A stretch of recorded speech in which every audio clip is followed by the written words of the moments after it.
मात्र 5 ରୁ 10 मिनिट भितर किसी स्नैक्स बनवाई चाहते ताले ए मुढ़ी बरा को ट्राए करूँ। कम समय तैयारी हम और खावाई बहुत बढ़िया टेस्ट लगे। एकदम मुसमुसिया होगी तैयारी हम। यही मुढ़ी बरा तैयारी करने ये आम बेसन यूज करना बहुत सहजरे तैयारी करवा।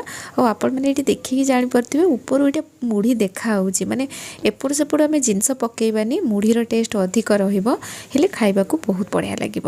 या सहित आम गोटे ग्रीन चटनी भी तैयारी करवा जोटा कि बहुत सहजरे तैयारी हुए। जितेबले भी कम समय किसी स्नैक्स बनवाई इच्छा हे ना ताले मुढ़ी बरा को निश्चय ट्राए करेंगे।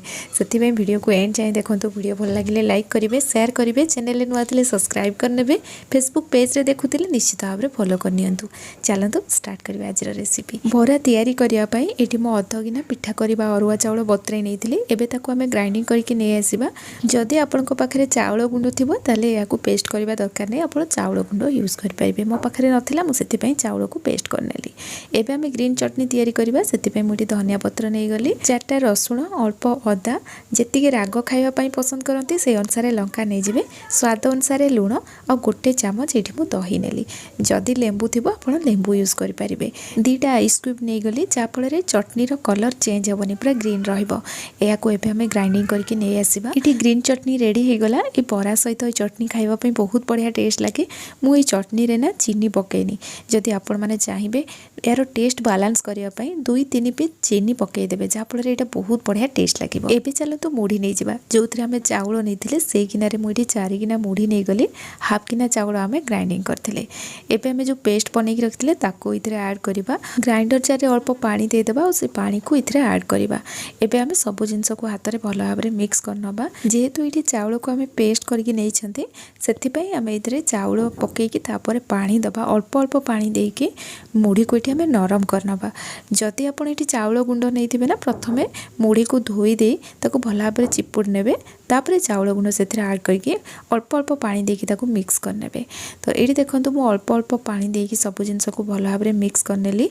माने मुढ़ीटा जमी नरम हम, अधिक पानी आम दबानी। आ कि समय रहिला परे ना यहाँ बतुरी जीव। तो से अनुसार पानी देते जदि दरकार हम पर आम पानी दबा। तो देखो यहाँ ये टाइप रही।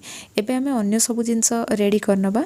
तो ये मो पियाज काट नहीं, पियाज को पूरा छोट छोट करके काटिबा। फ्रेश धनिया पत्र नहीं जावा जहाँफल यार टेस्ट बहुत बढ़िया आसो। ता सहित भूषणा पत्र को पूरा छोट छोट काटिकी नबा। एबे मु इथरे चिली फ्लेक्स ऐड करछि। आ चिली फ्लेक्स जगह आपण ये कंचा लंका को पूरा छोट छोट काटिकी इथरे ऐड करि परिबे। कंचा लंका देले ना यार टेस्ट बहुत बढ़िया आसे। मुझे चिली फ्लेक्स नहीं जी पूरा राग खाई पारेनी बोली। हाफ छोट चामच ये मुझे जीरा नहीं गली। अल्प टे जुआणी ताकू हाथ में क्रश करके आम ऐड करवा जहाँफल यार फ्लेवर और टेस्ट बहुत बढ़िया आसो।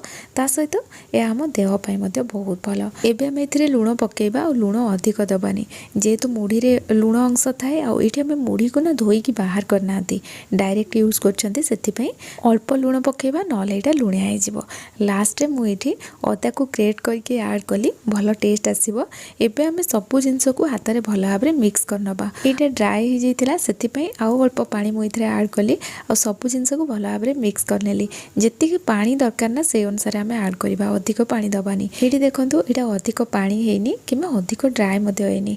जमती बराटे तैयारी करहब से टाइप आम रखा। बरा तैयारी करने पूर्व हाथ में मुझे तेल लगे नहीं जहाँफल यहाँ हाथ में बिल्कुल भी लगभग। एबे आम प्रथम छोट बॉलटे तैयारी करवा आ हाथ में प्रेस करके सेप देदेबा। माने ताको टिके जदि प्रेस करदेबे ना यहाँ ऑटोमेटिक सेप पड़े आसीबो। तापर मझे गोटे होल करनेली जमती आम बरा तैयारी करती बस से टाइप सब गुड़ाक ये देखो तैयारी करनेली। ये देखो आमर सब बरा रेडी हो गला।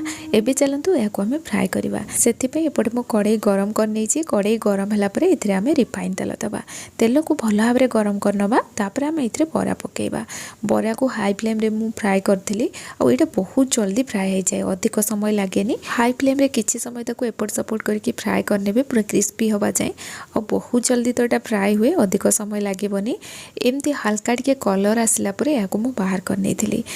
आठू आउ टे जदि आप डार्क कलर करेंगे ना से अधिक पूरा क्रिस्पी होकर तैयारी हम। ये बरा को हल्का कलर आसला बाहर कली कि नेक्स्ट फेज आउ टे डार्क कलर करके फ्राए करी। आपण मैंने देखिले कितने कम समय भितर मुढ़ी बरा तैयारी है और प्रोसेस भी पूरा सहज रही। बेसी किसी जिनस दरकार नहीं।